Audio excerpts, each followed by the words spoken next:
Krivax was feeling distinctly uncomfortable as he followed behind Vizier Hadix as the two of them made their way through the hallways of the Queen's Cigarette. Never before had he seen a place more intensely guarded. Not even the Underking's residence. The entire building was covered entirely in warriors and arachnothids who were watching his every move. There were also many skitterers throughout the building who were constantly carrying food, but Krivax knew that they would not hesitate to turn into a devouring swarm if he was deemed to be a threat to any of the queens. Krivax had informed Masrouk about his upcoming elevation to the Vizier caste, and his friend had been extremely happy for him. He'd tried to ask Vizier Hadix what Masrouk would need to do to become a Spider Lord, but the requirements were nothing that could be easily accomplished in the short term. Sadly, the Vizier had simply said that Masrouk would either need to perform a great service for the kingdom or display such extreme martial skill and leadership ability that those in power would consider it a waste not to raise him up. Trixie, Malzy, and Oscar had not been happy once they learned that the friendliest Nerubian they had met so far would be busy up until the expedition was ready to leave, but they had no other options other than to accept it. Oscar, at least, was placated after he was handed over a spatial bag filled with a pittance to pay for the delegation's travel fee aboard their ship. The way the merchant's eyes nearly bugged out of his head was quite hilarious. You just simply didn't see such reactions in Nerubians. Krivax just hoped that things wouldn't get too bad between his people and the foreigners while he was gone, and that Masrouk could smooth things over. Still, being elevated in caste was a boon that he had hoped for, but not truly expected so soon. Not only would his magical capabilities benefit significantly, but the increase in societal prestige alone would make things much easier for him. Thankfully, it didn't take very long for them to reach the room that Queen Melrose would be using for his caste elevation. The first thing that stood out to Krivax as he followed Hadix into the room was the gigantic Nerubian eggs that he could see around the edges of the room. He could tell that these eggs were much larger than the one he and his cluster mates had been born from, and likely contained Nerubians destined for the higher castes. Krivax was a bit confused about why they would use the same room where they stored eggs in for the caste elevation process, but he wasn't particularly concerned about it, so he put it out of his mind.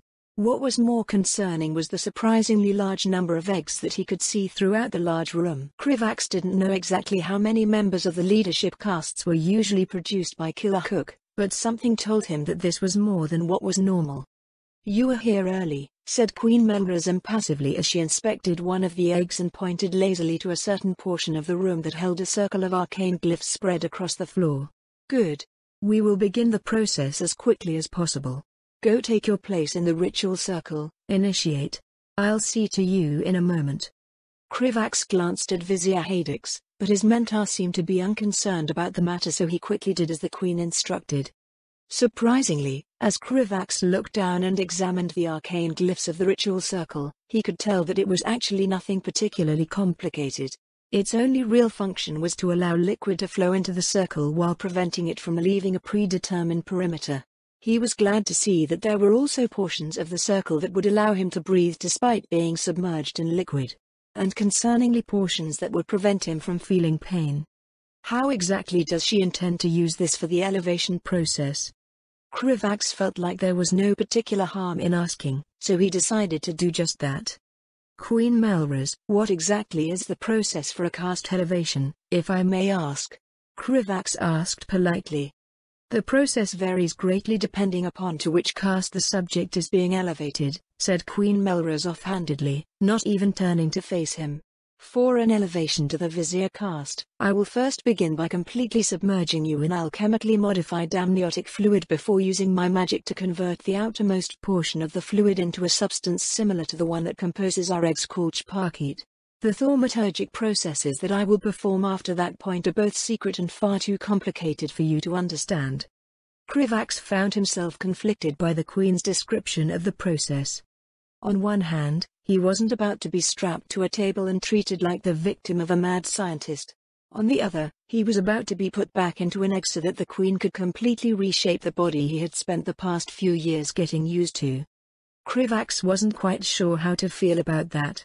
"I suppose I know now why they chose this room. It's definitely the most convenient place to store me. I hope they put me to sleep for this. Incubating was boring enough the first time." "I can see that you have things well in hand, Queen Melrose," said Vizier Hadix. I will depart and begin making my preparations for my journey to the Eastern Kingdoms. When might I expect the process to be concluded? I will send a messenger to inform you once it is done, said Queen Melrose shortly. You may leave. Vizier Haedix bowed politely to the Queen and made his exit without further comment. Krivax waited patiently as the Queen finished her business, trying his best to push away his nervousness. Finally, the Queen seemed satisfied with her inspection and she turned her full attention to him as she made her way over to the ritual circle. Krivax was extremely grateful that he had grown used to Nerubian features over the past few years because he would have made a fool of himself as soon as the Queen began to loom over him otherwise. Not only was Queen Melrose much larger than him, but her facial features were actually much closer to an actual spider than the facial features of a spider lord. Krivax remained silent as the Queen examined him and made minute alterations to the ritual circle. As far as he could tell, she was adjusting the volume of liquid that the circle could hold, most likely to account for his body mass. After a few moments, the Queen seemed satisfied and she directed the skitterers who were crawling along her body to bring her one of the nearby eggs. What is she going to do with that? Krivax wondered as the skitterers placed an egg that was actually larger than he was outside of the ritual circle. His confusion must have been obvious because Queen Melrose seemed to take pity on him and answer his unvoiced question. This egg was non-viable, said Queen Melrose dispassionately. While the experiment that created it proved to be a failure, it can still be useful. With surprising speed, Queen Melrose tore open the surface of the egg with a swipe of her clawed hand. Krivax cried out in surprise as a stream of amber-colored liquid poured out of the egg and streamed into the ritual circle. The liquid slowly climbed up an invisible barrier that surrounded the boundary of the circle. Krivax was suddenly very glad that he could not feel the viscous texture of the liquid through his chitin, otherwise this would be much more disgusting than it already was. Queen Melrose ignored him as she waited for the circle to finish being filled and instead turned her attention to removing whatever creature had failed to incubate in the egg. Whatever the thing was, it was far too malformed for Krivax to have any hope of guessing its intended purpose. All he could tell was that it was extremely large for something that had not even been born yet and that it had far too many limbs. A shame, muttered Queen Melrose. I suppose I'll just have to try again later. Soon enough, Krivax was doing his best not to panic as the viscous amber-colored liquid started to rise above his head. He only started to calm down after it became obvious that the ritual circle was functioning correctly and he was still able to breathe. I will now begin introducing the alchemical solution, said Queen Melrose. Krivax was more than a little surprised to find that he could still hear her perfectly through the fluid. It has many effects, but one of them is to induce the urge to sleep in the subject. I suggest you do not fight it. While the circle will prevent you from feeling pain, the process is not one you wish to be awake for regardless. Krivax believed her, so as he felt the urge to sleep grow as a strange silver liquid was gradually poured into the mix by a group of skitterers that had brought over a large basin, he did nothing to fight the urge. The last thing he heard before darkness overcame him was the Queen's encouraging words. Yes, that's right. Go to sleep and allow me to remake you, said Queen Melrose, sounding pleased. The next time you open your eyes, you will be reborn anew. Trixie Tinkrench sighed in exasperation as, for the third time in a single day, she watched one of the sailors argue with Captain Prescott about the spider people. It turns out that the human sailors very much did not approve of being forced to sail with giant spider creatures and bring them back to their homes, no matter how much they were being paid to do so. And having seen the inside of the magic sack that Oscar was so protective of, they were being paid a lot. I'm not sure why these idiots are arguing. Do they really believe that we have a choice in the matter at this point?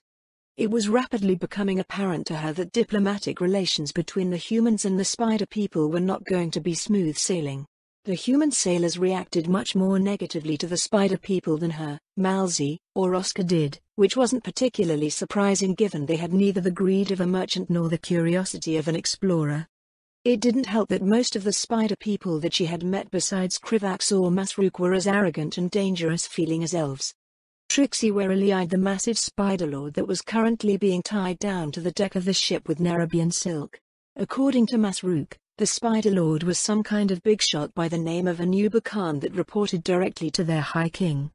Apparently, they intended to drug the creature with magical elixirs that would put him to sleep throughout the months-long journey and then weave a cocoon around him.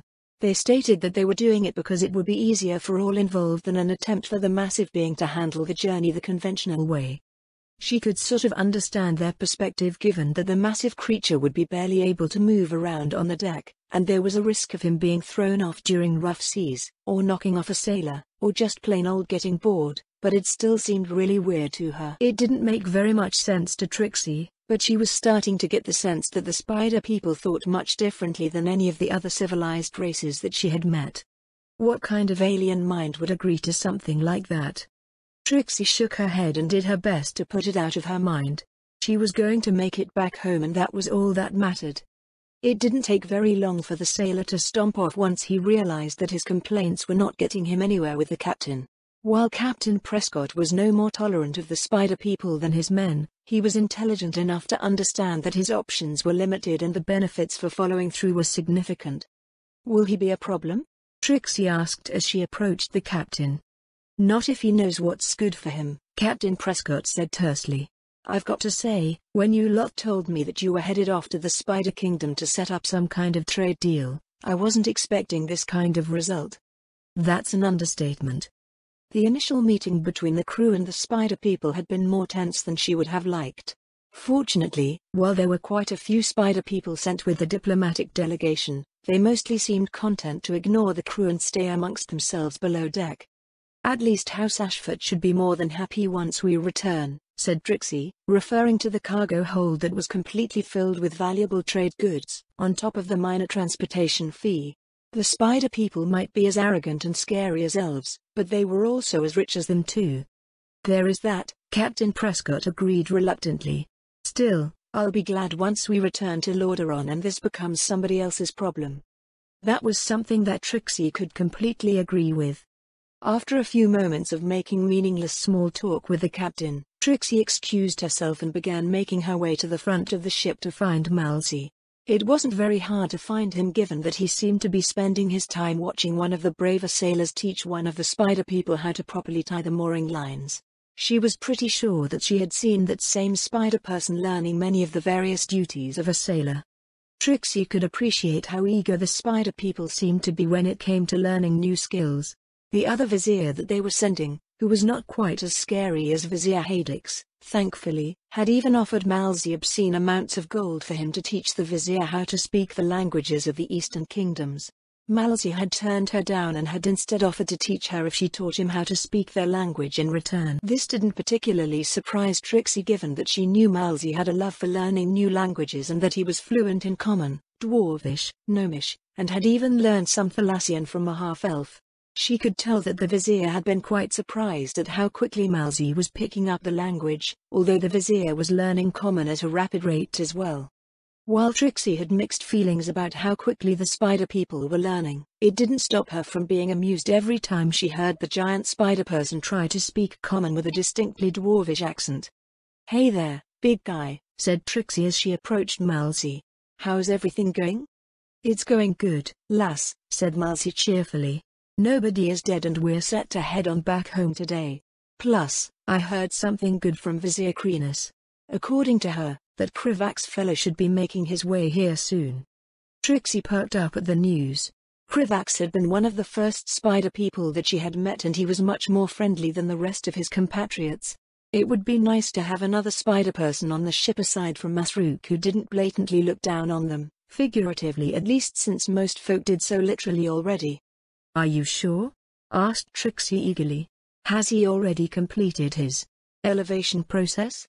Krivax had come to them a few hours after the meeting with the spider people leadership had ended in order to explain that he would be busy until shortly before they were scheduled to set sail for the Eastern Kingdoms.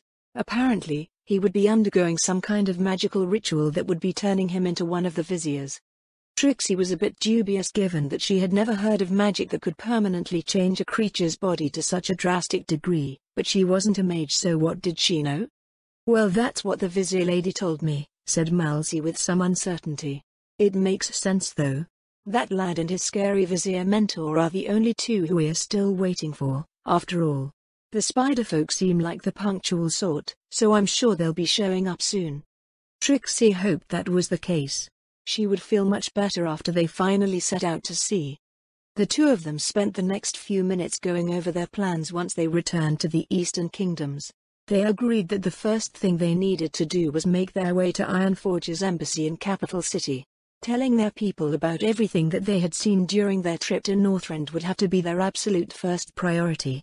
Trixie didn't know how contact with the Spider Kingdom would impact the Eastern Kingdoms, but she knew enough to understand that the impact would be more than substantial. Just as Trixie was starting to worry that the Spider people would not be as punctual as her colleague had expected, their conversation was interrupted by a bright violet light suddenly forming on the deck of the ship. Trixie startled and started reaching for her wrench before she realized that the light was the result of two viziers suddenly teleporting onto the ship. While she had a difficult time telling the Spider people apart from one another, Trixie recognized one of the viziers as the intimidating mentor of Krivax by his teal robes and his general aura of danger. If that one is Hadix, then the other one must be Krivax. The other vizier was wearing red robes and was noticeably smaller than the other one. He seemed to be fiddling with his headdress, and Trixie could tell from the awkwardness of his movements that he was not particularly graceful. He had a brown carapace, was wearing a set of dark red robes, and looked much the same as every other vizier that she had seen. Trixie was not the greatest at distinguishing Nerubian features. Just as Trixie was about to move forward to greet them, she noticed Masrook quickly coming up from below deck and heading straight for the two viziers. The shorter, red-robed vizier seemed to call out excitedly in their spider language as Masrook approached and attempted to move to greet him, only to stumble over his own 4 feet. Yeah, that's definitely Krivax, Trixie thought with no small amount of amusement. She decided that she would stay out of the way and let the two of them talk. After all, there would be plenty of time for them to chat during the trip. After their last 2 passengers arrived, it didn't take long for Captain Prescott to call for them to set sail. The human sailors at the ship undocked faster than Trixie had ever seen before, likely more than eager to get away from Northrend and return home. As Trixie watched the sleeping Spider Lord as Moki Harbor vanished over the horizon, she couldn't help but feel in her gut that the future of the Eastern Kingdoms would soon be changed irrevocably. After leaving Northrend's shores, it would be a several-month journey back to the Eastern Kingdoms, a journey that the sea cutter had made many times before and that her crew was well used to doing at this time. Only this time they were carrying some very unusual guests with them in the form of a group of giant spider people known as Nerubians. Naturally, this was something that put most of the sailors on edge. Thankfully, for the most part, both groups avoided and stayed out of each other's way, one due to unease and the other due to not deeming it worth it to interact with the lesser group in any way beyond a few individuals. Therefore issues only cropped up on occasion, and thankfully when they did, it was up to the most diplomatic of the Nerubians to help mediate. Just try not to eat a live seagull in front of the sailors. They find it disturbing when they see you doing that, since they are used to eating their food after it's well dead. Krivax, now in a vizier form, which he was still getting used to, not helped by the ship's constant rocking, explained to one of the warriors who had taken to hunting the seabirds in the ship's riggings to pass the time and to get a free meal. I fail to see the issue, the warrior defended themselves, idly whipping away some feathers from their mandibles. I know, it's odd, but for politeness' sake, while we are on their ship, try to respect their wishes, Krivax asked. Very well. I will be sure to kill the birds before eating them, and doing so privately so as to not disturb our hosts too much. Despite the fact they don't seem to mind gutting fish on deck, the warrior mumbled the last part as he walked off. I just know there's gonna be another complaint of that nature coming up again later. Krivax sighed as he went to inform the captain about how he addressed the complaint. Feels like I've become an HR manager or something. Life aboard a seagoing ship was something many of the Nerubians had to adapt to in their own way as well, since it was a very foreign concept to the spiderfolk who had never traveled beyond Northrend's shores in thousands upon thousands of years, viewing the sea as a death trap at best, which even the humans transporting them could not deny for the most part. It was paradoxically easy and hard to find their sea legs, as while their legs allowed them to stay upright easily while the ship moved, sticking to its various surfaces, it did not prevent several Nerubians from developing seasickness from the constant rocking of the vessel.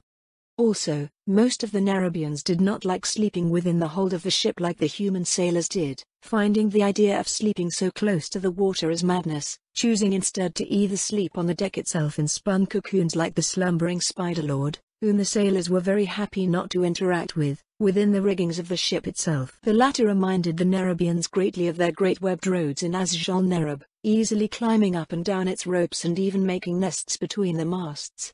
This caused concern among the riggers and the captain for the risk of interfering with their duties, but a surprising answer found itself thanks to the careful meditation of Krivax and the members of the Explorers League. Namely, why not let the Nerubians handle it? Not totally of course, but rather teach them the basics on how to handle the rigging and let them do so under the guidance of the human crew. Not only were the Nerubians fast learners, but their natural climbing ability allowed them to freely move within the upper parts of the ship without danger. They could act more quickly than the human riggers to the captain's orders, and surprisingly their webbing helped increase the efficiency of the ship's sails by channeling the wind itself.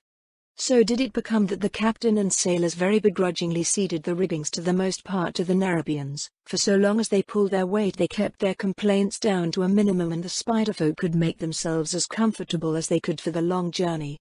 That and few were brave enough to share their more private and rude thoughts into the faces of the spiderfolk directly. Not the worst passengers I've ever had. But I swear the crew is constantly muttering about mutiny behind my back at all hours. Captain Preston muttered to himself as he found himself in his captain's quarters with Oscar once more. They can learn to deal with it, the merchant scoffed as he happily wrote down in his logbook. Once we arrive home their share in everything will be enough for most to happily retire if they want. Some things even gold can't solve, the captain answered back. Then clearly there was not enough gold involved, Oscar pointed out. Between the transportation fee, which the Nerubians vastly overspent likely to make a point, and the trade goods in the hold, we could beggar some minor noble houses. This is not even mentioning the reward House Ashford will no doubt give us for carrying a diplomatic envoy and the benefits that will no doubt flow into their coffers from that alone if everyone plays their cards right. This is a massive investment opportunity and I don't want your men ruining that, Captain. Easier said than done, he muttered into this drink that he poured from himself. Make full use of Krivax and Masruk then, they are very agreeable by their people's standards, Oscar pointed out. Don't worry, I have, the captain agreed, finding both much easier to deal with than the rest of the Nerubian party. The former being nearly overly friendly while the latter was refreshingly blunt and to the point. The viziers are too stuck in their studies to care while the rest casually look down on us and only bother to chat when they want something. Well, if their claims of having a kingdom that is older than the High Elves are true then that arrogance is only natural, Oscar shrugged. Just think of it like dealing with them in spider shape. At this point that might be the most sane idea yet, the captain chuckled. Besides, I doubt any of them have the spine to really go against our guests, and our guests have been following the rules for the most part if nothing else. Nerubians very much value rules and order I've found, it's a very pleasant aspect of them. Here is hoping it stays that way until we get to port. The worst issue the Nerubians dealt with while at sea was one that was rarely won back home, and that was boredom. Or rather, a lack of tasks to do for the most part. The higher castes were either slumbering or working in private, so that left the weavers, flyers, and skitterers with a gulf of free time they weren't sure what to do with. The warriors made do, using their discipline to constantly guard their charges or maintain their bodies, but the rest found a surprising pastime when they were not doing duties for leaders or the ship itself. It was an activity that the newest vizier in the party had grown to enjoy during his diplomatic ventures, after all, something that had to be taught and how most Nerubians did not even have a word for yet, and what better place to do it than in the middle of the sea. Mainly, fishing. The stars are much starker on the open water. I never expected that, Masruk mused out loud as he, Krivax, and several other Nerubians cast their silk lines into the water, trailing behind the ship during the middle of the night. Indeed, with no clouds in the sky and on a calm sea the celestial bodies were out in full force, something that awed the gathered Nerubians the same way it awed Krivax and Masruk not so long ago. Indeed, pretty amazing, right? Krivax nodded along. I think I got something. The group's only sapient skitterer spoke up in shock as its line was being pulled taut, nearly dragging the smaller Nerubian off the ship until it stuck itself to the deck. It's big. Hang on then. Everyone, grab hold, and pull. Krivax ordered as he, Masruk, weavers, skitters, flyers, and even a few warriors grabbed onto the line and slowly pulled their catch in. Masrook made sure to end the creature swiftly with his spear. By morning the captain would awake and walk out on the deck to find a shark of all things hanging from the mainmast from a silk rope. The sailors gathered around it in awe and the Nerubians in what looked like smug pride at their catch, and reacted by simply sighing. "Well, at least the cook will be happy," he muttered. "From the sounds of it, I do hope to visit both your home cities when time permits.